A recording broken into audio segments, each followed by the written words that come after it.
Hello बच्चों, एक बार फिर से आप सभी का बहुत बहुत स्वागत है द्रोण स्कूल में। आज की इस वीडियो से हम लोग जा रहे हैं एक सीरीज स्टार्ट करने, डेली डाउट सीरीज। आपका नवोदय विद्यालय का जो एंट्रेंस एग्जाम है वो बहुत ही नज़दीक आ चुका है, तो आपको पता होना चाहिए बेटा, आपके लिए प्रैक्टिस बहुत ज़्यादा ज़रूरी है। So we are starting this series for you. मैं सोच रहा हूँ कि डेली 2 वीडियोज़ आप सभी के लिए डालूँ, लेके आऊँ, लेकिन ये तभी हो पाएगा जब आप सभी का कोऑपरेशन रहेगा, यानी कि आप सभी को ये सारी सीरीज़ पूरी देखनी है डेली बेसिस पे। जो भी आपके डाउट्स आते हैं, ये टेलीग्राम ग्रुप हमने बनाया है आप सभी के लिए, आप सभी को पता ही होगा बेटा। डिस्क्रिप्शन में लिंक है, आप जा करके इस टेलीग्राम ग्रुप को जरूर से ज्वाइन करें, ताकि आप इसमें अपने डाउट्स, अपने क्वेश्चन सारे पूछ सकें। ठीक है, तो चलो बिना टाइम वेस्ट के स्टार्ट करते हैं आज की इस सीरीज़ को। एंड ये this will be the video number 1 of the series. So कुछ क्वेश्चंस मैंने उठाए हैं इसी ग्रुप से, जो ये ग्रुप है टेलीग्राम ग्रुप, इसी ग्रुप से कुछ क्वेश्चंस मैंने उठाए हैं। ध्यान रखना कि अगर आप नवोदय की तैयारी कर रहे हो तो उसके लिए तो ये सीरीज इंपॉर्टेंट है ही। साथ ही साथ अगर आप सैनिक स्कूल भी तैयारी कर रहे हो, सैनिक स्कूल की, या फिर RMS की तैयारी कर रहे हो, RIMC की तैयारी कर रहे हो, इन सारे स्कूल्स के लिए ये सीरीज़ बहुत ही इंपॉर्टेंट है। तो आप ज़रूर से इस सीरीज़ को पूरी तरीके से फॉलो करो, रिलीजियसली इस सीरीज़ को फॉलो करो। आपका नवोदय विद्यालय का एंट्रेंस एग्जाम हो, चाहे सैनिक का एंट्रेंस एग्जाम हो, काफ़ी फायदा आपको होगा बेटा। चलो स्टार्ट करते हैं। तो एक बात और बता दूं आपको कि ये जो द्रोण स्कूल का हमारा चैनल है, कम्युनिटी टैब में आप जाओगे तो बहुत सारे पोस्ट हम डेली आप सभी के लिए करते रहते हैं, तो इन सभी को जरूर से अटेम्प्ट किया करो, इससे आप ही का फायदा होगा। क्वेश्चन नंबर 1, ये देखो नीतीश कुमार का क्वेश्चन है। नीतीश ने ग्रुप में क्वेश्चन भेजा था, so I am taking this question. देखो 4 ऑप्शन है बेटा, ये ऑड मैन आउट का क्वेश्चन है। ऑड मैन आउट यानी कि वर्गीकरण का। आपको इनमें से बताना है कि कौन सा सबसे अलग है। मेरे साथ साथ आप भी कमेंट सेक्शन में लिखते हुए चलोगे कि कौन सा सबसे अलग है ना। देखो, अगर हम ऑप्शन नंबर ए पे देखें तो ये 2 ऊपर की तरफ, 2 ऊपर की तरफ 2 है और 1 नीचे की तरफ। ठीक है, इसमें 2 ऊपर की तरफ और 1 नीचे की तरफ। इसमें 2 ऊपर की तरफ देखो, है ना, और ये वाला 1 नीचे की तरफ। लेकिन अगर हम ऑप्शन नंबर डी में देखें बेटा, तो इसमें ये तीनों ही ऊपर की तरफ है। देखो, ये तीनों ही ऊपर की तरफ है ना, कोई भी नीचे की तरफ नहीं है, इसलिए डी वाला हमारा सबसे अलग होगा। And this will be the correct option. ठीक है, ये देखो क्वेश्चन नंबर 2, ये भी मेंटल एबिलिटी का क्वेश्चन है, सेम बच्चे का क्वेश्चन है, नीतीश का ही। देखो इसमें क्या है बेटा, बहुत सारे बच्चे कंफ्यूज होंगे। सबसे पहले तो हम लोग क्या करते हैं ना कि इसमें लाइंस गिनते हैं कि कितनी लाइंस हैं। देखो, तो सारे में अगर हम देखें तो option number A, B, C, D, whatever it is, इन सभी में सेम नंबर ऑफ लाइन्स है। मतलब 3 लाइन इसमें भी है, 1 2 3, इसमें भी 1 2 3, इसमें भी 1 2 3, और इसमें भी 1 2 3, तो सभी में सेम लाइन्स है। तो कहने का मतलब ये तो हमारा लॉजिक काम करेगा नहीं, अब हमें किसी और लॉजिक पे जाना पड़ेगा। तो देखो यहाँ पे जो सबसे सिंपल सा लॉजिक हमें दिख रहा है ना, वो ये है कि एक तरफ ही ये लाइनें हैं। मतलब इस लाइन के, ये जो मेन लाइन है ना, उसके एक ही तरफ दोनों फिगर्स हैं, मतलब दोनों लाइनें हैं। यहाँ भी देखा जाए तो एक तरफ अगर नहीं भी है तो इसके मतलब इसके बगल में ही आप ये कह लो, ऐसे कह लो। और इस वाले में अगर देखा जाए, इस वाले में तो ये बिल्कुल अपोजिट डायरेक्शन में है ना, एक इधर है और एक दूसरी तरफ है, तो बिल्कुल ही अपोजिट डायरेक्शन में है। तो आप कह सकते हो कि डी वाला सबसे अलग हो जाएगा। ठीक है, वैसे इस क्वेश्चन का ज़्यादा सेंस नहीं बनता है। ये जो क्वेश्चन, अगर हम लोग अपोजिट डायरेक्शन की ही बात कर रहे हैं, तो इसको भी जब पलटोगे ना, बी वाले को थोड़ा सा रोटेट करोगे, तो ये भी अपोजिट डायरेक्शन में ही दिखेगा। और इस तरह के क्वेश्चन नवोदय में नहीं पूछे जाएंगे। अगर पूछे भी जाएंगे तो बोनस मार्क्स आपको मिल जाएंगे। लेकिन अगर फिर भी, मैं ये कहता हूं कि अगर फिर भी आपको करना ही हो ना, तो आप डी ऑप्शन को सही कर सकते हो, टिक कर सकते हो। ठीक है, इस तरह के क्वेश्चन मैं जानबूझ के इसलिए ले रहा हूं ताकि आप सभी ऐसे क्वेश्चन टैकल कर पाओ एग्जाम में। Now moving on to the next question. इसको नहीं करते हैं, इसको अभी करेंगे। एक और अच्छा क्वेश्चन मैं आपके लिए बताता हूँ। हाँ, ये सिंपल सा क्वेश्चन है बेटा, इसको ज़रा करो। ये मुझे समझ नहीं आ रहा बेटा कि ये DPP का अपने क्वेश्चन है, ये कैसे गलत हो रहा है तुमसे। ये तो गलत नहीं होना चाहिए, बहुत ही इजी क्वेश्चन है। और अब तुम्हें बताओ कि सिर्फ हार्ड क्वेश्चन से हमारा काम नहीं बनेगा। इन सभी क्वेश्चन पे भी हमारी कमांड जो है अच्छी होनी चाहिए, हमारी प्रैक्टिस जो है बहुत ही शानदार होनी चाहिए, ज़बरदस्त, तभी बात बनेगी। क्योंकि टाइम बचाना है हमें एग्जाम में, और बिना टाइम के तो हम एग्जाम निकाल नहीं पाएंगे, और प्रैक्टिस टाइम बचाने के लिए बहुत ज़्यादा ज़रूरी है। यहाँ पे देखो सिंपल सवाल है, बोर्ड मास का रूल हमें लगाना है। आप सभी को पता है बोर्ड मास मतलब B for bracket, O for of, D for division, multiplication, addition और सब्ट्रैक्शन। ठीक है, तो सबसे पहले हमें ब्रैकेट को सॉल्व करना है। अब ब्रैकेट तो देखो बेटा, यहाँ पे ब्रैकेट बहुत सारे हैं, 1 2 3 4 ब्रैकेट्स हैं। ठीक है ना, चार जोड़े जो है ब्रैकेट्स हमारे पास हैं। इसका मतलब क्या हुआ, यहाँ पे देखो 2 ब्रैकेट्स आपस में एक दूसरे के बगल में है, 2 ब्रैकेट्स, लेकिन इनके बीच कोई भी साइन नहीं है। कोई भी चिन्ह नहीं है। तो जब भी किन्हीं दो ब्रैकेट्स के बीच में कोई चिन्ह नहीं होता है तो हम लोग उसको गुणा मानते हैं, मल्टीप्लिकेशन मानते हैं। और शायद मेरा मानना है कि शायद आपका जो कंफ्यूजन वाला पॉइंट होगा ना वो यही होगा, यहीं पे आप कंफ्यूज हो गए होगे बेटा कि क्या करें हम, यही कंफ्यूजिंग का पॉइंट होगा आपको कि यहाँ पे कोई साइन ही नहीं है तो करें क्या। तो देखो यहाँ पे आपको मल्टीप्लिकेशन मान लेना है and then you have to solve this question. देखो अब आसानी से हम लोग इस क्वेश्चन को सॉल्व कर सकते हैं। तो ये माइनस है और ये भी माइनस है, बात समझ रहे हो। तो माइनस माइनस मिलके दोनों हो जाएंगे प्लस। तो अगर माइनस माइनस मिलके दोनों, एक मिनट रुकना जरा बेटा, हाँ माइनस माइनस मिलके ये दोनों प्लस हो जाएंगे। तो -3.2 इंटू -3.5। तो सबसे पहली बात हमें ये पता है कि रिजल्ट जो आएगा वो प्लस में आएगा, ठीक है। तो प्लस में आएगा, इसको गुणा कर लेते हैं बेटा। 35 दूना ये 70 हो गया हासिल 7। में 35 का डायरेक्ट ही गुणा कर लेता हूँ, तुम लोग को अलग अलग करना चाहोगे तो तुम लोग कर सकते हो, ठीक है। 35 तिहाई 105 हो गया, 105 और 7 112, ठीक।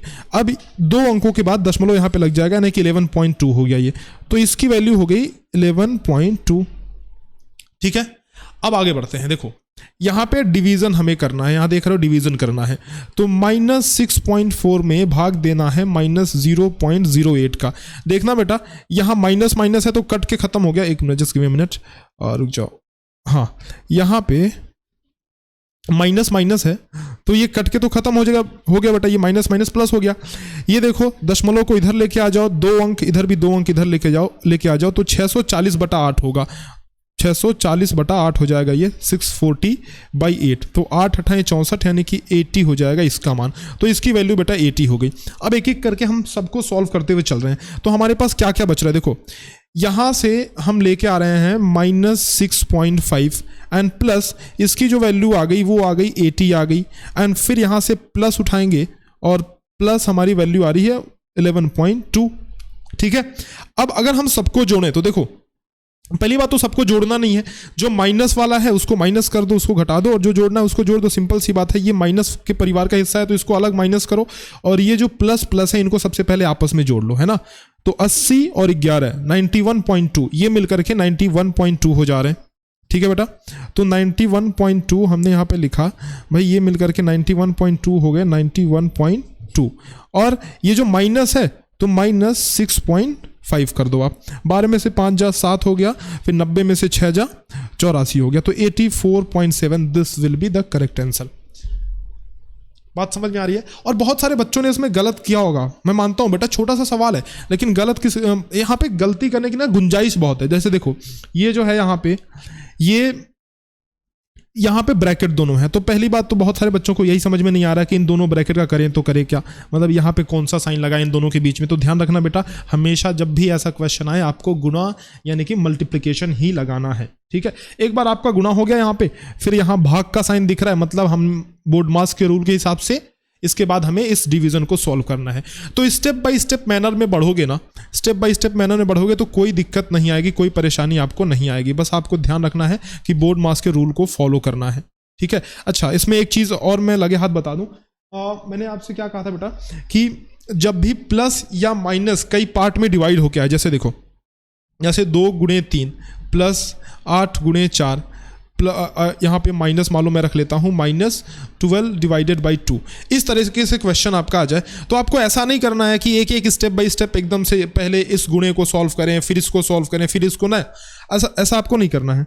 आपको क्या करना है कि जहां भी प्लस और माइनस दिख जाए समझ लो कि वहां से डिवीजन हो रहा है। डिवीजन मतलब वहां से बंटवारा हो रहा है, ऐसा समझो कि यहां से बाउंड्री है, यहां बाउंड्री है, यहां बाउंड्री है। अब इसको अलग सॉल्व कर सकते हो, इसको अलग सॉल्व कर सकते हो, इसको अलग, मतलब एक ही स्टेप में सॉल्व कर सकते हो। ऐसा नहीं है कि फालतू का हम लोग टाइम वेस्ट करें और अलग अलग स्टेप्स में सॉल्व करें, पहले 2 गुणे 3 को किया, फिर 8 गुणे 4 को, ऐसा नहीं करना है।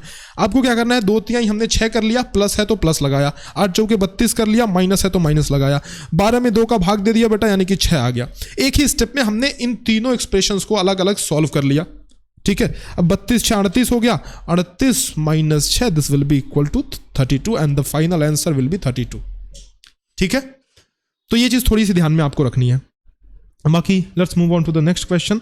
हाँ, ये जरा समझना, आगे के जो ये परसेंटेज वाले क्वेश्चन है इसको हम लोग करेंगे, ये वाले सारे क्वेश्चन हैं ये अगले उसमें ले लेंगे, अगले वीडियोस में ले लेंगे, क्योंकि बहुत सारे आप सभी के डाउट्स भी आते हैं। और एक डाउट को मैं इतना एक्सप्लेन भी इसलिए करता हूं ताकि आपको फिर उसमें कोई डाउट रह ना जाए। मैं ही सॉल्व करते हुए चलूं, आपको समझ में ना आया तो कोई फिर मतलब वाली बात बची नहीं उसमें, है ना। तो इसलिए थोड़ा सा एक्सप्लेनेशन के साथ चलेंगे। और अगर तुम्हें लगता है कि ये क्वेश्चन आ रहा है तो छोड़ करके आगे बढ़ो, सीधा मैं कहता हूँ छोड़ करके आगे बढ़ो, नेक्स्ट क्वेश्चन पे बढ़ो। हो सकता है ऐसा क्वेश्चन हो जहाँ पे तुम फंस रहे हो। लेकिन कभी कभी ऐसा भी होता है ना कि हमें वो क्वेश्चन आ तो रहा है लेकिन हम उसमें टाइम बहुत ज़्यादा लगा रहे हैं। तो जब ये सीरीज आप फॉलो करोगे तो आप देखोगे कैसे कैसे कैसे धीरे धीरे आप सभी का टाइम रिड्यूस होते जा रहा है। एक एक क्वेश्चन पे जो आपकी पकड़ है वो बहुत मजबूत होते जा रही है। ठीक है, ये क्वेश्चन जरा देखो, ये हमारे डीपीपी का ही क्वेश्चन है, किसी बच्चे ने भेजा है, बच्चे का नाम नहीं पता। दो संख्याओं का गुणनफल 0.48 है, उनका लसा 2.4 है, तो मसा ज्ञात कीजिए। अब हमने इसमें आपको एक ट्रिक क्या कहो, गुरुजी का जंतर हमने ये बताया था, क्या बोला था बेटा कि कभी भी ना जब भी एलसीएम और एचसीएफ का क्वेश्चन आए और उसमें गुणनफल की बात हो, मल्टीप्लिकेशन की बात हो, तो एक चीज पे आपको गौर करना है कि एलसीएम इनटू एचसीएफ हमेशा होता है प्रोडक्ट के बराबर। यानी कि लसा गुणे मसा यानी कि महत्तम समापवर्तक हमेशा होता है दोनों संख्याओं के गुणनफल के बराबर। ठीक है, दोनों संख्याओं के गुणनफल के बराबर होता है। तो ये बात आपको याद रखनी है। अच्छा देखो, लसा और लसप में कंफ्यूज मत होना, दोनों एक ही चीज़ है। कहीं कहीं ये लसा लिखा रहता है यानी कि लघुत्तम समापवर्त्य, और कहीं कहीं ये लसप लिखा रहता है, वही समापवर्त में पी को जो लास्ट में प है ना उसी को लिख देते हैं लसप। तो दोनों में कंफ्यूजन नहीं रखना है, ये दोनों एक ही चीज़ है, लसा और लसप। ठीक है, दो संख्याओं का गुणनफल इतना है, उनका लसा 2.4 है, तो मौसा ज्ञात कीजिए। भाई एलसीएम दे रखा है, अभी हमने देखा कि LCM into HCF will be equal to product. ठीक है, प्रोडक्ट। और एलसीएम कितना है बेटा, एलसीएम दे रखा है 2.4 है, तो हमने 2.4 रखा। और एचसीएफ कितना है, एचसीएफ तो निकालना है, तो एचसीएफ को ज्यों का तुम वैसे रख दो। प्रोडक्ट यानी कि गुणनफल क्या है, प्रोडक्ट का मतलब मल्टीप्लिकेशन, मतलब गुणनफल, तो 0.8 दे रखा है। अब देखो क्या यहां से तुम नहीं निकाल लोगे बेटा इसकी वैल्यू, बताना जरा, क्या तुम यहां से एचसीएफ की वैल्यू नहीं निकाल लोगे? एचसीएफ इज इक्वल टू 0.48 और इसको ले आकर के इधर जो है भाग दे दो, इट्स वेरी सिंपल, है ना। तो डिवाइडेड बाई 2.4। अब देखो यहां से क्या हुआ, यहां से जो है जो भी दशमलव आपको इधर उधर करना है कर लो, ये इधर लेके आ गए। देखो हमेशा कॉन्सेप्ट क्या है ना कि हमेशा जो डिनोमिनेटर होता है उसको हम लोग दशमलव से मुक्त करते हैं, मतलब उसमें दशमलव नहीं रहना चाहिए। डिनोमिनेटर यानी हर में कभी भी दशमलव नहीं रहना चाहिए भाग देते टाइम, ये कॉन्सेप्ट होता है।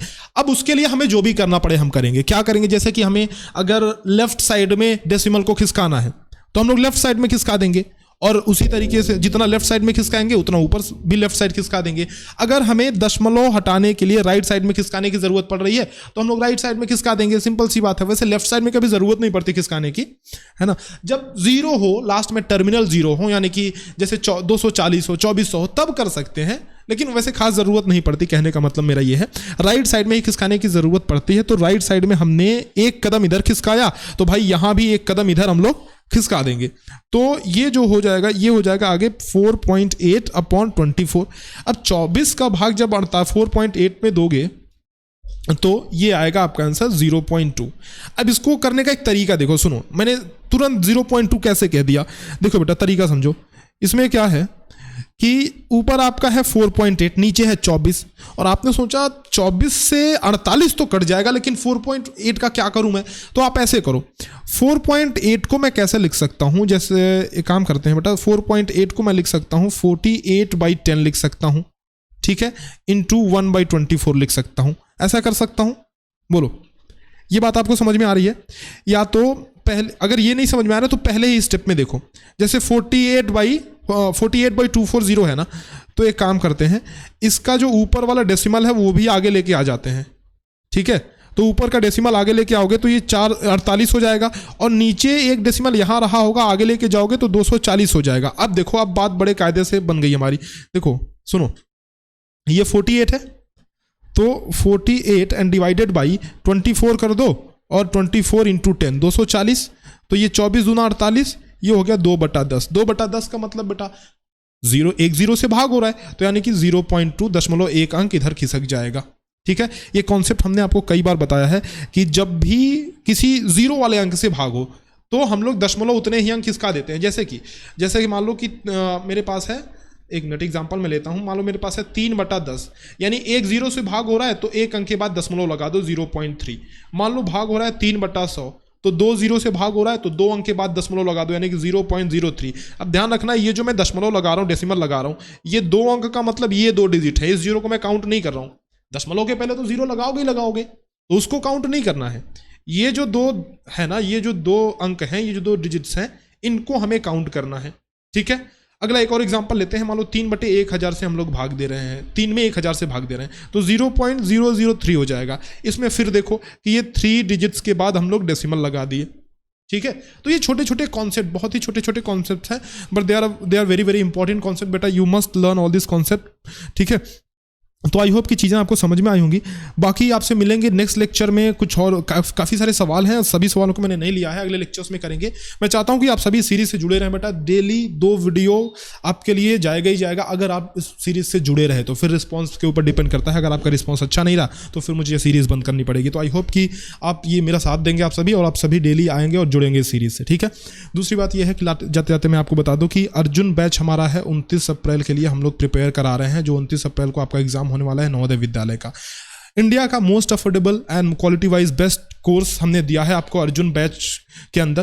तो अर्जुन बैच में आप इनरोल कर सकते हैं, अभी भी आपके पास टाइम है बेटा। अभी एक फाइनल टच दे सकते हैं आप अपने प्रिपरेशन को। अगले साल की तैयारी कर रहे हैं तो नवोदय अल्फा 2024 के लिए सारी चीज़ें इसमें आपको मिलेंगी। Video lectures, exercise questions, chapter test, Telegram group, ये सब कुछ आपको इसमें मिलने वाला है। सैनिक अल्फा है अगले साल के सैनिक स्कूल की प्रिपरेशन के लिए, तो you can join this batch if you are preparing for Sainik school entrance examination, that is AISSEE all India Sainik school entrance examination. And अभी तो इसकी काउंसलिंग भी चल रही है, तो काउंसलिंग से भी रिलेटेड कोई डाउट होना तो आप जरूर से इस वीडियो के कमेंट सेक्शन में पूछना। मैं कोशिश करूंगा कि आप सभी के जवाब दे पाऊं।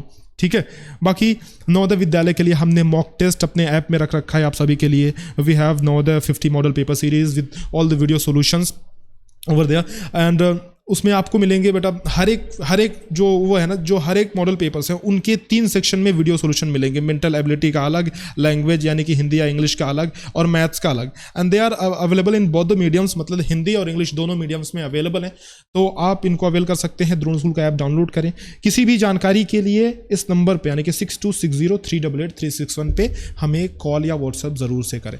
चलिए फिर मिलते हैं आपसे नेक्स्ट लेक्चर में, तब तक के लिए अलविदा, धन्यवाद।